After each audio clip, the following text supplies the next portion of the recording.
8 connector. I'm with Sipe here. Yeah, continuation of our mentorship program.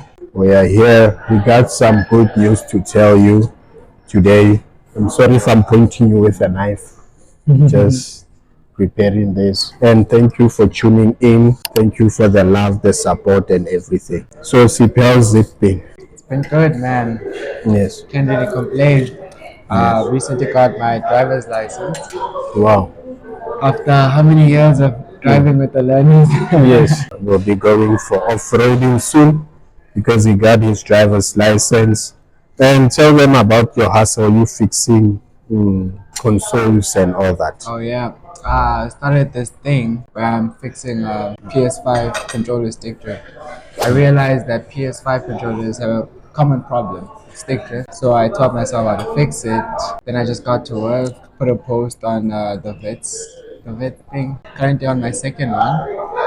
So it's looking good. You can introduce yourself to the viewers. For our regular subscribers, he will introduce himself again. But you can reintroduce yourself. Well, as you've heard, my name is Siphelele from Danhauser, right? I'm currently a student at VETS doing computer science final year. Next year, I'm going to be working at Investec alongside this guy. That's going to be interesting. I'm interested in science, physics, computer science, computers, electronics, mostly building stuff. If it's something to construct, something to put together, that's me. That's the kind of person I am, a builder. Well, as well to be your mentor.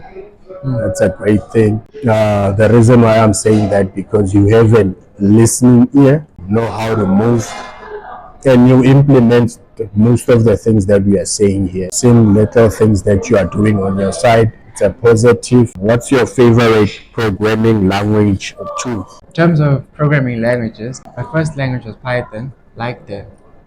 But if I had to say my favorite language, I'd go with C++. The level of control that you get from C++, it's amazing. Any mistake that happens is not a result of the language, it's because of you. You're entirely in control of the system. So whatever you choose to do, it'll do it. You have to know how to use it. In terms of tools like frameworks and stuff, probably say right now I'm currently enhancing my React skills, and it's been pretty interesting. React is a pretty good tool. I like how you can just change something that's on the screen without actually touching the variable with the use effects and stuff. In terms of front end, back end, what are you interested in, or you wanna be full stack? I wasn't a fan of front end until very recently. I hated developing in the front end because I never knew how to design UI, how to make a good UX. Wow. So until very recently, when I met this guy, his name was Sam.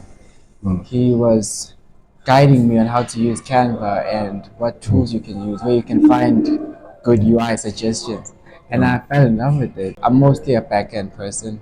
I like focusing on the logical aspects of the app, how it works, like the fine details, what's happening in the background. Going into the future, I'd like to be more full stack, Yes. but I'm comfortable with back-end. Thoughts on AI, machine learning, data science, and cybersecurity? Well, growing up, I watched this movie called Terminator. And in that movie, there was this AI called Skynet, which was trying to eradicate all humans so that machines can rule. Really hoping we don't go there. But where I think we're headed right now is I'm not sure if you know this movie called I, Robot by Will Smith. Yeah, I've watched it a long time ago. Yeah, in that movie, there's these robots, the fifth edition of them. They help people out around their homes, be it with watching kids, doing chores, anything. Those robots are there to help, and they use some sort of advanced AI and robotics system to control them. I think that's where we're headed right now because as humans, we want something to help us get things done easier and faster. So if you really look at what people would want, I think a lot of people would actually really want those robots, and someone might just make them, and that's where we'll be headed. Okay. Perhaps we'll venture off into robotic soldiers, Oh, wow, wow. but that's something Yeah. else. Wow, what a nice way to think of it. Because if we put robots in the front row, especially during wars and all those things, or in protection of some sort, then at least no human casualties and all that, and no death and all that. Even especially, I'm looking at a sector like mining. So, what do you think about preserving people's jobs I'm really happy security?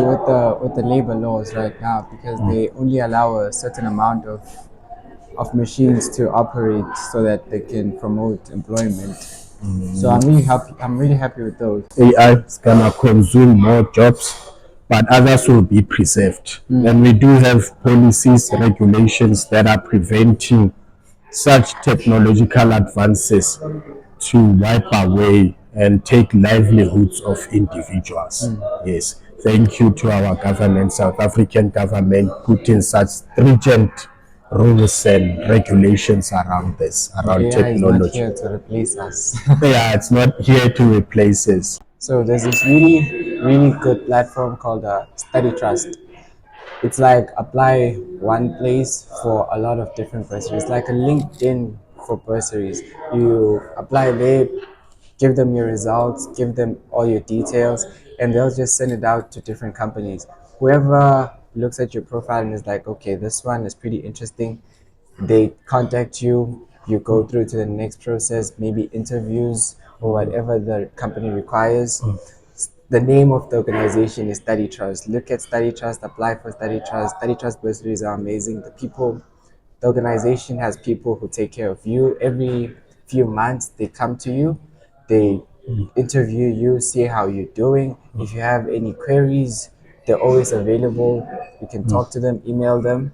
It's a really good organization. I think everyone should apply there. Okay, and shout out to Study Trust for us being like this and Invest Tech as well. They are really making an impact in changing South Africa.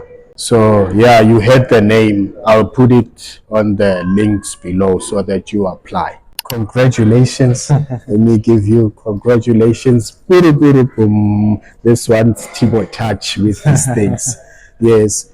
Congratulations. You now got a job. How did mentorship help you in that regard? Well, first off, I want to say thank you to my lovely mentor. Thank Thank you you. very much. This guy has helped me a lot. He's been there to introduce me to the right people. He's been there to talk me through tips, how to approach an interview, how to prepare for an interview. He's been the guy. Like, thank God I met this guy. Yeah. Anytime I needed help, I just call him up. Anytime I don't understand what's going on, especially since I applied in Investec and he works there, I call him, I ask him, okay, Lebo, they're telling me about this, and that. I don't know what that is. Could you please explain it to me? He goes on explaining. If he can't explain, he gets me in contact with someone else. That person talks to me, walk me through the process. It's been wonderful. All thanks to this guy. Okay. So how do you feel being employed? Especially this is a privilege because it doesn't happen normally, especially what we are facing currently as a country. Unemployment levels are very high and all that. What's your general feeling living? You are still, this is your final year. You're already secured employment in January. I grew up around a lot of unemployed people. So I never thought employment would be something that just hits me like that. I was not expecting it. So when I applied at Investec, I was really hopeful. I could not believe that I actually got the job. When I got the call, there's two people who work in HR at Investec, Ruby Rubenstein and Sanisha Naidu, two people that I know at least. The first person, Ruby, she always calls me with good news. Anytime I had good news, she was the one to deliver it. So when I got the second call, the final call, it was from Sanisha.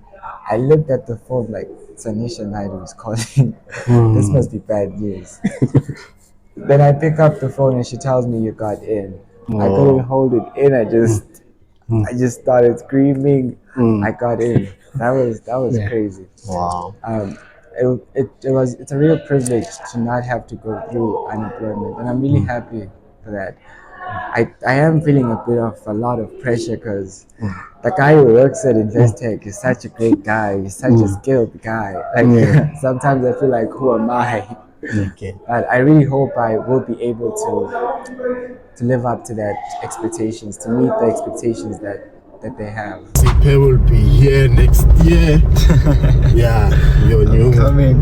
Yeah, you will be employed. You are coming here next year. Yeah, congratulations to your achievements. Yeah, this is Investec, bro. This place is too nice. It's a place of learning, place of new opportunities, place of growing yourself as an individual, place of making valuable friends, relationships. How did you prepare? How can you advise someone at home, sitting at home, who has a call, who has to prepare for the interviews? How did you get yourself ready and prepared? First off, I'd say get yourself a mentor like Olebogeng. But to prepare for an interview, I'd say the most important thing you have to do is know the organization that's going to be interviewing you. You can't walk in there. You can't walk into Investec and all you know about Investec is that Investec is a bank. You have to know a bit more. Do your research. Go to their website. Study their website, look at everything that's on there. If they ask you about a fund or some scheme they had in 2016, you should know about that. And for those that are looking for tips on interviews, there's a colleague of mine, he's also a manager at Investec, Alec Blom. Follow that guy. He has a channel. He's always encouraging people on how to maneuver on their career journey, especially on interviews on how to get a new job, promotion, and all that. Thank you, Sipe, for the hard work, always listening, having the ear to understand what's happening and all that. And on behalf of the channel, my connectors channel, actually, I was motivated by my partner. After hearing the good news, after you called me and shared the good news with me, you know what? Where even you, the viewer, I'm mentoring you digitally online. I'm touching your life maybe in a different way. Please comment in any way I've touched your life. Sipe, this is a token of appreciation on behalf of the channel from my family. Thank you. Thank you. Thank you. So, what you gotta say about the present? How do you feel receiving a token of appreciation? I wasn't expecting it, but I really, really appreciate it. Yes. Thank you. Thank you very much. Yes, go ahead. Okay. So I got flip flops. Got him flip flops to congratulate him coming to Investec, joining our team. And thank you to Jack. You know yourselves. And also, it's really cool T-shirt. And also a t-shirt. Thank you. People with CS degrees, will you advise them to do boot camps so that they strengthen their technical knowledge? Definitely, definitely. A CS degree will only teach you so much. There's only so much school can do for you. You should put in some effort to just go the extra mile, know a bit more, so that you can have the advantage. As a tech individual, these are programs that you have to participate in. And stretch your knowledge, always be willing to learn in tech. This is a field where most of the time you'll be learning new skills, new technology is coming and all. How do you advise a student who's currently in university or in a boot camp or in a hackathon? How do you advise them who's finding it difficult? So firstly, there's this really, really wonderful tool called ChatGPT. It's really, really amazing. Anytime you have a question, ChatGPT almost always has the answer for you. Yes. But if it doesn't, YouTube is always there. I have found this, I have discovered this. There's almost nothing you can find on YouTube. You want to know how to open a gate, go to YouTube. Yes. You want to know how to build an application, go to YouTube. How to integrate over a vector path, go to YouTube. YouTube is like the place for everyone in tech. That's where we all share solutions. That's where we all meet. Go to YouTube. One, how do you balance academics, extramural activities, and your personal life. When it was time to study, I'd always say 7 p.m. 7 p.m. comes 8 p.m. 8 p.m. comes tomorrow. Had a real challenge with that, but I told myself, let me stop lying to myself. Let me just be honest and say, okay, at this time, you know you're not going to study, so just do what you're doing. But at this hour, no excuses. You're definitely studying. And I noticed that I spend a lot of time with friends. So friends were an easy distraction, so I had to remove them, but without saying, friend, go away. I still wanted to keep them around, but be able to have my own time to study. So I changed my sleep schedule. Instead of working during the day, I would sleep during the day, and then at night, get on the grind, get studying, do whatever I need to do. And that way, I get to spend time with my friends in the morning, but then 6 p.m., I'm going to sleep. I'm going to wake up at 12, get back to work. Yeah, it's all about developing a routine that works for you, having that development management plan where you prioritize and you see, you self introspect, where within my schedule, where do I, where am I most effective at? Is it during noon at night or during the day? Where are you? And you schedule your time around that, because there's people who are different. Eta Ma Connector, thank you for tuning in. I really like and appreciate your support. Thank you very much, Ma Connector. Today I want to thank Sipe. Congratulations to him again for getting employment at Investec. Yeah, cheers, Ma Connector. Don't forget to subscribe, like, and comment on the video. Yeah, cheers. Bye. Cheers.